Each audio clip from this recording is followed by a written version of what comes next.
입사 때 학점 제한이 없어지게 됐습니다. 삼성그룹은 올 하반기 채용부터 학점 제한을 폐지합니다.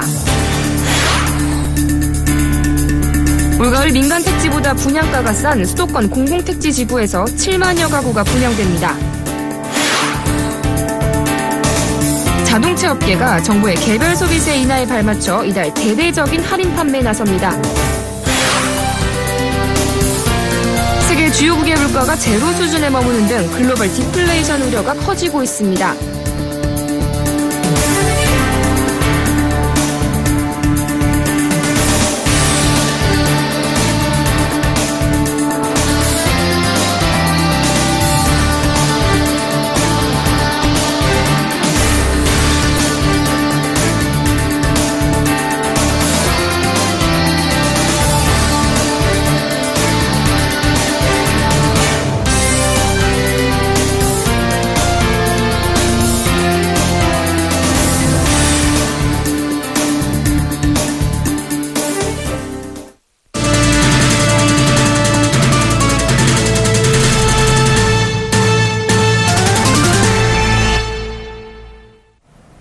여러분 안녕하십니까? 9월 2일 수요일 생경제연장 오늘의 주요 뉴스입니다.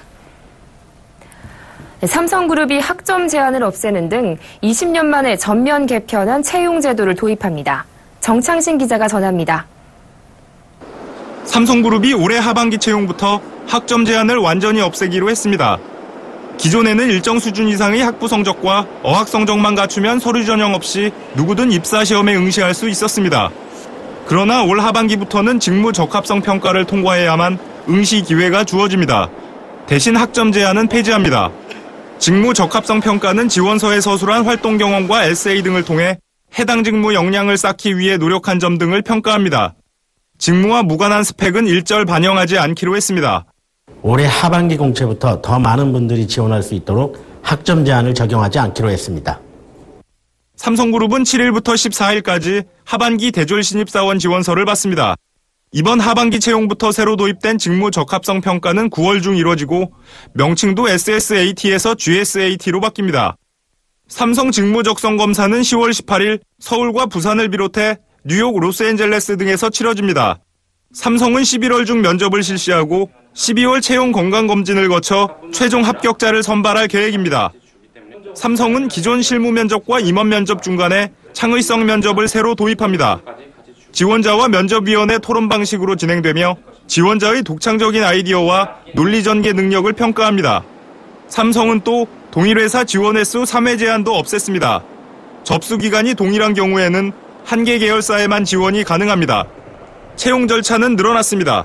기존에는 삼성 직무적성 검사와 실무 면접, 임원 면접 3단계였지만 이번부터는 직무적합성 평가와 GSAT, 실무 면접, 창의성 면접, 임원 면접에 5단계로 바뀌었습니다. 서울경제TV 정창신입니다. 오늘 11월까지 수도권 공공택지 지구에서 7만 1,000가구가 분양됩니다.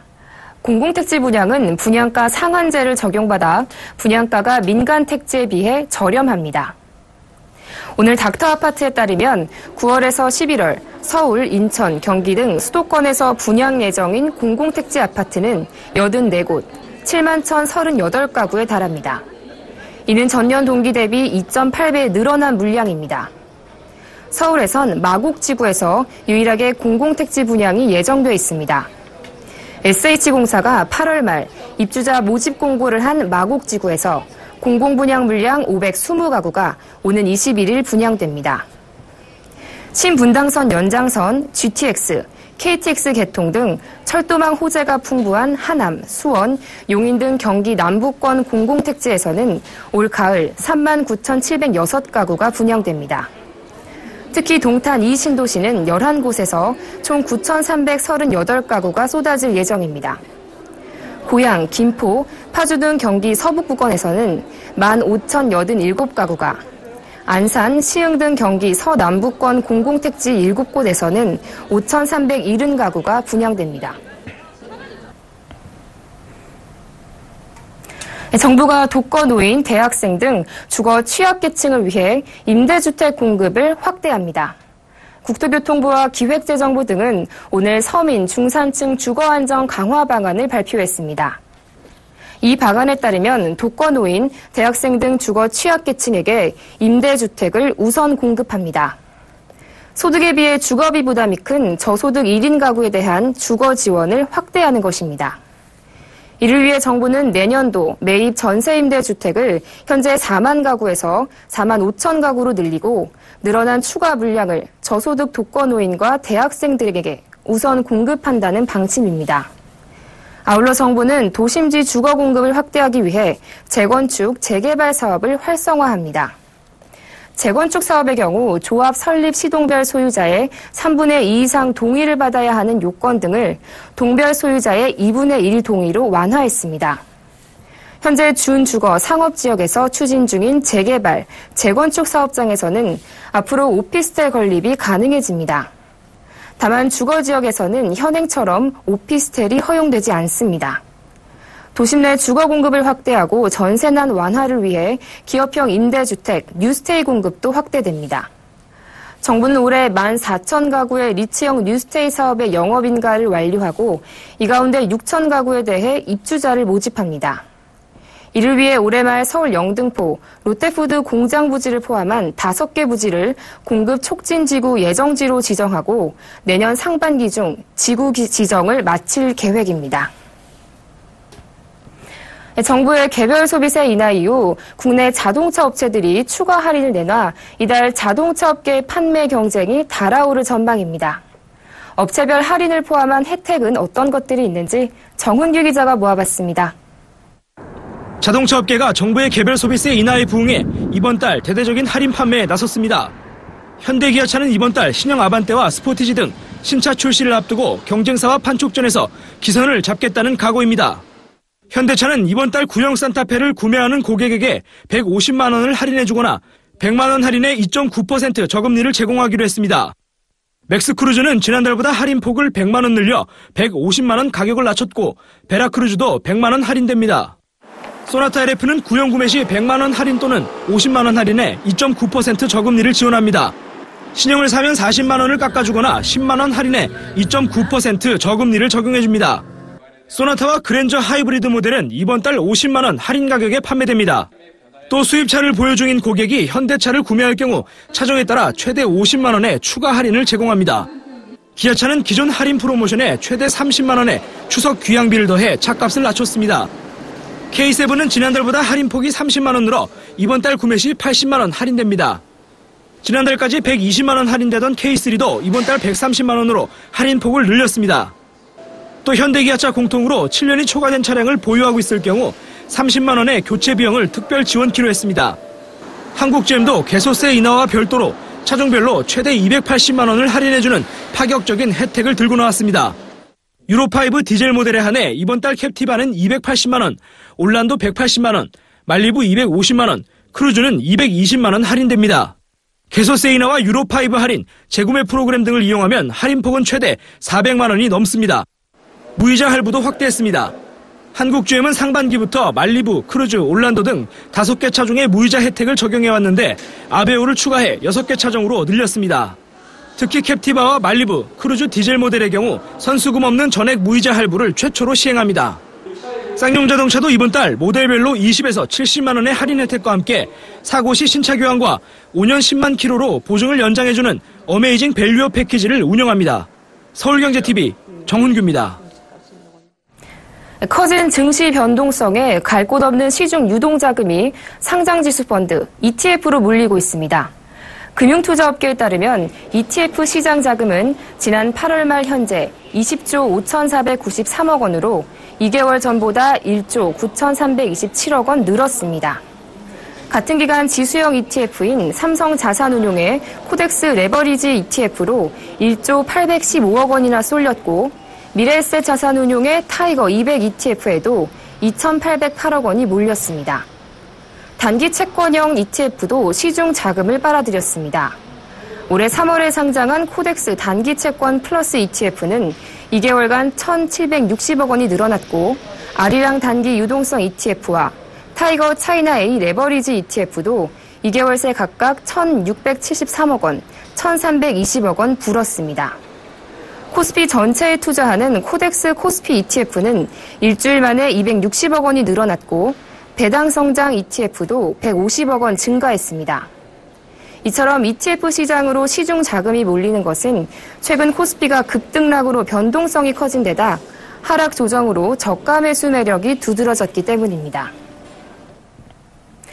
세계 각국이 통화 완화 정책을 펼치고 있지만 주요국의 소비자 물가는 여전히 제로 수준을 벗어나지 못하면서 글로벌 디플레이션 우려가 커지고 있습니다. 어제 중국의 제조업 지표가 3년 만에 최악의 성적표를 받은 데 이어 미국 역시 제조업이 부진한 것으로 나타나면서 뒤의 공포는 더욱 커지는 양상입니다. 앵커 리포트입니다. 미국과 영국을 필두로 유럽과 일본 등 세계 주요국이 적극적으로 통화 완화 정책을 펼치고 있지만 주요국의 소비자 물가는 여전히 제로 수준에 머물고 있습니다. 미국의 소비자 물가지수 상승률은 지난 2분기에 전년 동기 대비 기준으로 0%를 보였습니다. 미 연방준비제도가 중요 물가지표로 삼고 있는 근원 개인소비지출 물가지수 상승률도 지난 7월에 1.2%를 기록하는 등 2011년 3월 이후 최저치를 기록했습니다. 연준이 통화정책 기준으로 삼고 있는 2% 물가 목표치와는 점점 멀어지고 있습니다. 내년 9월까지 완화 정책을 유지하기로 한 유로존의 물가 상승률은 2분기에 0.2%로 지난 1분기에 마이너스 0.3%에서 소폭 회복했습니다. 하지만 스페인과 스웨덴, 스위스 등은 2분기에 마이너스 물가를 기록했습니다. 영국의 소비자 물가지수 상승률도 2분기에 0%로 떨어졌습니다. 일본의 2분기 물가 상승률은 0.5%를 기록했지만 월별 근원 물가가 사실상 0%를 기록했습니다. 우리나라는 올해 6월 기준금리를 1.5%까지 인하했지만 소비자 물가 상승률은 8월까지 9개월째 0%대를 나타내고 있습니다. 싱가포르와 태국, 대만, 그리스, 이스라엘 등은 2분기 기준 소비자 물가 상승률이 마이너스입니다. 글로벌 디플레이션 우려는 중국의 경기 부진으로 증폭되고 있습니다. 중국의 갑작스러운 위안화 절하는 심각한 경기 위축을 방증하는 것으로 디플레이션 공포를 키우고 있습니다. 세계 최대 원자재 수요국인 중국의 경기 둔화는 원자재 수요 감소로 이어져 디플레이션 가능성을 높이고 있습니다. 지난해 6월 배럴당 100달러를 넘었던 국제유가는 지난 24일 40달러 아래까지 내려왔습니다. 어제 발표된 지난달 미국 공급관리협회 제조업 구매관리자 지수는 51.1로 지난달 52.7보다 하락하면서 2013년 5월 이래 가장 낮았습니다.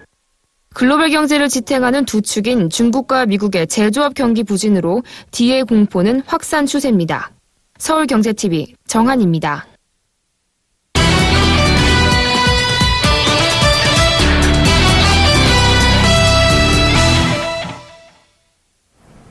최근 세계 각국에 디플레이션에 대한 우려가 커지고 있습니다. 우리나라의 경우에도 소비자 물가 상승률이 8개월째 0%대를 기록하면서 디플레이션 시기에 들어선 것이 아니냐는 목소리도 높아지고 있습니다. 디플레이션이 오면 무엇이 어떻게 되길래 다들 이렇게 걱정하는 것일까요? 자세한 내용 보도국 한지 기자와 함께 이야기 나눠보겠습니다. 안녕하세요. 네, 안녕하세요. 사실 이 디플레이션 하면 보통 자산 가격과 물가가 지속적으로 하락하는 것을 의미하는데요. 정확한 뜻은 뭔가요? 네. 디플레이션 경제 사전에 나와 있는 용어를 그대로 말씀을 드리자면 바로 통화량 감축이라고 할 수 있습니다. 한 나라에서 쓰이는 돈의 량이 줄면서 화폐 가치는 높아지고 그리고 물가 하락을 일컫는 그런 현상을 얘기하는데요. 디플레이션은 보통 물가가 급등하거나 자산 버블 등으로 나타나는 인플레이션을 막기 위해 쓰이는 정책입니다. 자칫 잘못하면 국가 경제가 장기 침체로 빠지는 심각한 문제로도 이어질 수 있습니다. 미국은 앞서 지난 2008년 9월 리먼 브러더스 파산으로 글로벌 금융위기가 발생하면서 세계 경제가 침체되자 이 돈을 찍어내는 양적 완화와 제로금리 정책을 계속 유지해왔었죠. 그런데 통화량 팽창에 따른 버블 붕괴를 막기 위해 미국은 이제 기준금리를 올리려고 하고 있습니다.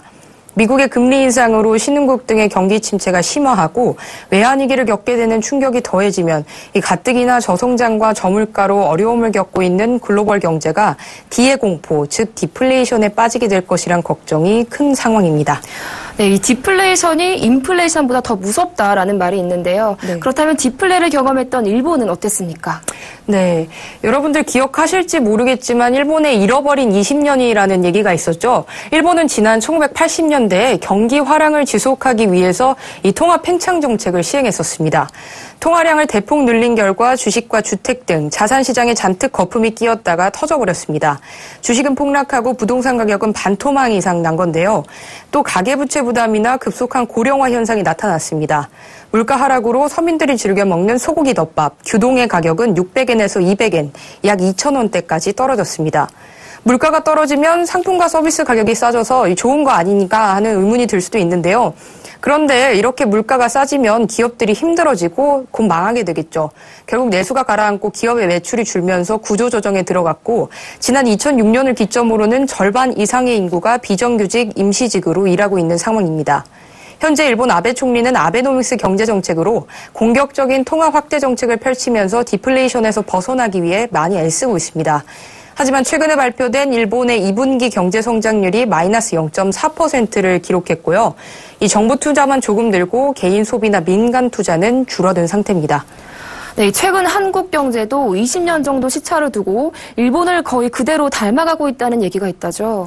네, 그렇습니다. 우리나라는 좀 일본과 닮은 점이 많은데요. 특히 고령화, 저출산이나 아니면 저성장, 저물가 같은 점들이 일본의 장기 침체 현상과 좀 닮아있는 모습이라고 볼 수 있습니다. 한국개발연구원은 2001년부터 올해까지 한국 경제의 잠재 성장률은 3.1%, 향후 10년 후인 2026년부터 2030년에는 1.8%로 전망했습니다. 우리나라 1인당 소득은 20년 전 일본과 유사한 3만 달러 내외까지 증가했지만 일본과 마찬가지로 성장률은 급속히 하락하는 추세라고 분석했습니다. 각종 경제 지표의 부진이 이어지면서 한국의 디플레이션이 덮칠 것이라는 우려도 굉장히 커지고 있습니다. 올 8월에는 수출액이 월별 기준 6년 만에 최대폭으로 떨어졌습니다. 한번 그래프 같이 보시겠습니다. 한국은행이 발표한 평균 취업 유발 개수도 지난 2010년 13.9명에서 2013년 13.1명으로 줄면서 하락세를 걷고 있고요. 소비자 물가 상승률 또한 9달째 0%대에 머물고 있습니다. 이 때문에 3%대 경제 성장률 달성에도 비상이 걸린 상황입니다. 네, 그렇다면 이 디플레이션이 오면 개인들은 자산 관리 어떻게 하는 것이 유리할까요? 네, 디플레이션이 본격화할지는 아직 아무도 모릅니다. 저물가 상태가 지속되고 있고 경기 위축이 가시화되고 있다고는 하지만 이 세계 경제나 한국 경제가 디플레이션 늪에 빠질지는 아직 속단하기는 이릅니다. 만약 디플레이션이 현실화하면 물가가 계속 하락하기 때문에 갖고 있는 자산은 하루라도 빨리 팔고 뭐가 됐든 나중에 사는 것이 좀 유리합니다. 집값 하락으로 담보 능력이 없어지면 대출을 해줬던 금융기관에서는 상환 압박이 들어올 것이고 결국 예금 적금까지 깨야 하는 상황이 올 텐데요. 모두에게 최악의 상황이 오는 겁니다. 따라서 실물 자산보다는 현금을 보유하는 것이 좋습니다. 부동산보다는 금융자산을 가져야 하고 노후 준비도 투자 자산보다는 연금에 기대는 것이 현명한 선택이 될 것입니다. 네, 최근 불거지고 있는 디플레이션 우려에 대해서 보도국 한지 기자와 함께했습니다. 오늘 말씀 잘 들었습니다. 고맙습니다. 네, 고맙습니다.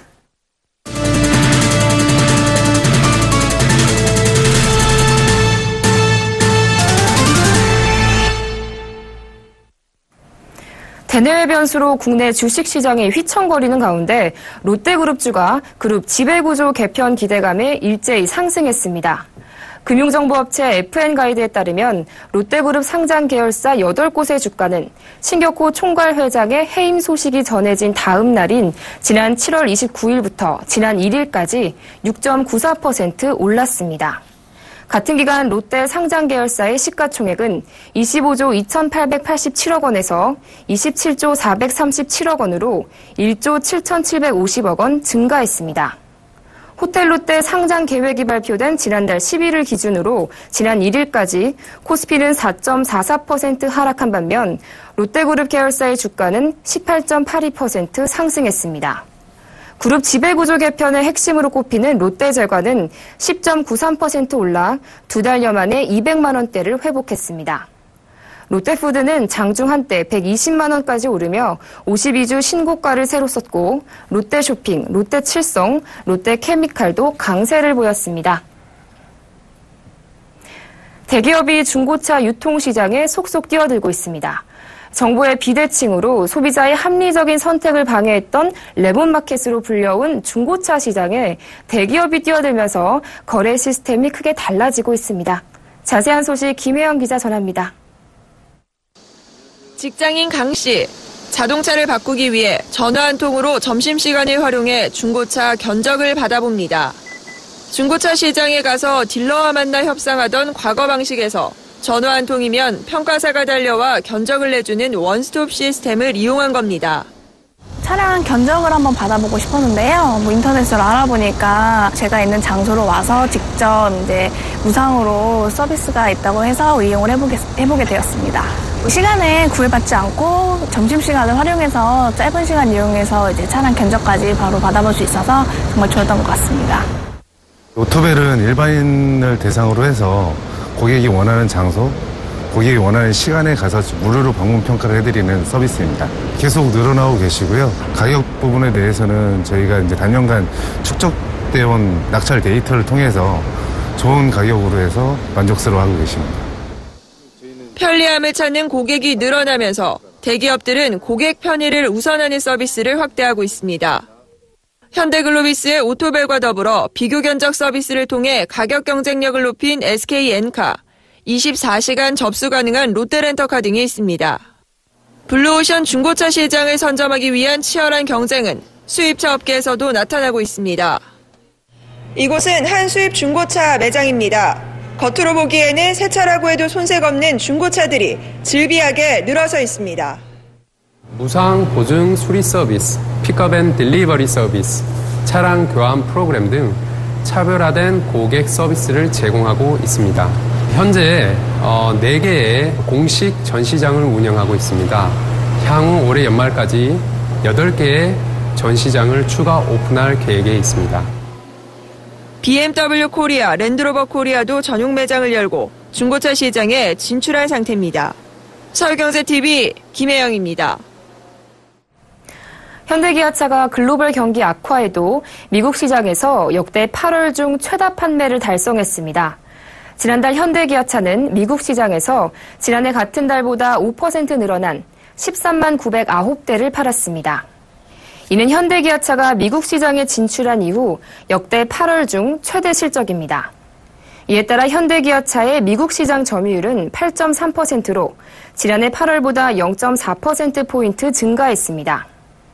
현대기아차의 호실적은 지난달 미국 전체 산업수요 증가율이 마이너스 0.6%로 뒷걸음치는 가운데 거둔 것이라 의미가 큽니다. 현대기아차의 8월 판매 증가율은 미국 시장 글로벌 상위 7개 업체 중 포드에 이어 2위에 해당합니다. 반면 GM과 폭스바겐, 도요타, 혼다 등은 지난달 각각 1% 내외로 미국 시장 판매가 줄어 현대기아차와 대조를 보였습니다. 올해 삼성전자의 시가총액 감소율이 세계 100대 기업 가운데 6번째로 높은 것으로 나타났습니다. 블룸버그 통계에 따르면 지난달 31일 기준으로 삼성전자의 시가총액은 1,356억 달러로 집계됐습니다. 이는 지난해 마지막 거래일에 1,788억 달러보다 432억 달러, 약 24.1%가 줄어든 금액입니다. 올해 130만 원대에서 시작한 삼성전자 주가는 상승 흐름을 보여 지난 3월 150만 원대까지 올랐지만 곧바로 하락세를 탔습니다. 지난달에는 주가 하락 속도가 더욱 빨라져 현재 삼성전자 주가는 110만 원 아래로 추락한 상태입니다. 삼성전자의 휴대폰 부문 실적 전망이 밝지 않고 모바일 최대 경쟁자인 애플과 중국 업체들의 추격에 샌드위치 신세가 된 것이 주가 하락에 영향을 미친 것으로 분석됩니다. 금융당국이 금융사 대상 과태료와 과징금 한도를 대폭 올립니다. 금융당국은 현재 500만 원에서 5천만 원에 불과한 금융사 과태료 상한 금액을 지주, 은행, 증권, 보험의 경우 기관은 1억 원, 개인은 5천만 원까지 인상하기로 했습니다. 과징금은 산정 방식을 전면 개편해 기존의 3배에서 5배 수준으로 상향 조정합니다. 새 기준을 적용하면 2년간 소비자가 오인할 수 있는 문구가 기재된 부당 광고를 앞세워 총 50억 원의 보험료를 받아간 경우 기존에 2억 4,500만 원의 과징금을 냈던 A보험사는 새로운 시스템에선 10억 6천만 원을 내야 합니다. 기관 제재도 강화합니다. 중대한 위반 행위나 소비자 피해가 큰 경우라도 기관 경고 등 가벼운 징계를 하던 관행을 바꿔 앞으로는 1개월 미만의 단기, 일부 영업정지 제도를 적극 활용하기로 했습니다. 테스코가 서울과 홈플러스 매각 우선 협상 대상자로 사모펀드인 MBK 파트너스를 선정했습니다. MBK는 매각 대금으로 7천억 원 이상을 제시한 것으로 알려졌습니다. 두산그룹이 면세점 사업에 뛰어듭니다. 두산은 기존 면세점을 지키려는 롯데, SK와 잠재 후보로 거론되는 신세계, 현대백화점 등과 치열한 유치전을 펼칠 전망입니다. 최근 2년 사이 금융권에서 진행된 구조조정으로 은행, 보험, 증권, 카드 등 금융업종에서 7,500개가 넘는 일자리가 사라졌습니다. 삼성서울병원이 응급실 내 일반 환자와 감염 환자의 동선을 완전히 분리하고 과밀화 해소를 위해 보호자는 1명으로 제한합니다.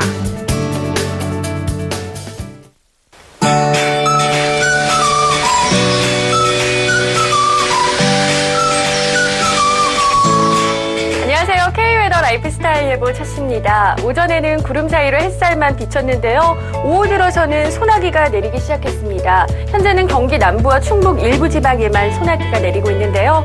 오늘 곳에 따라 천둥, 번개를 동반한 소나기가 오겠고요. 이 소나기는 늦은 밤이 되어서야 대부분 그치겠습니다. 내일도 소나기 소식이 있는데요. 새벽부터 오후 사이에 소나기가 오는 곳이 있겠고요. 소나기가 내리면서 더위는 누그러지겠습니다. 내일까지 예상되는 소나기 양은 5에서 40mm가 되겠는데요. 지역에 따라 강수량 차이가 크겠고요. 내륙에는 돌풍과 함께 천둥, 번개가 치는 곳이 있겠습니다. 소나기가 내리면서 더위는 주춤해지겠습니다. 서울과 부산의 낮 기온 27도가 예상됩니다. 내일 우리나라는 기압골의 영향을 받다가 점차 벗어나겠습니다. 그럼 자세한 지역별 내일 날씨는 나절 예보를 통해서 알아보겠습니다.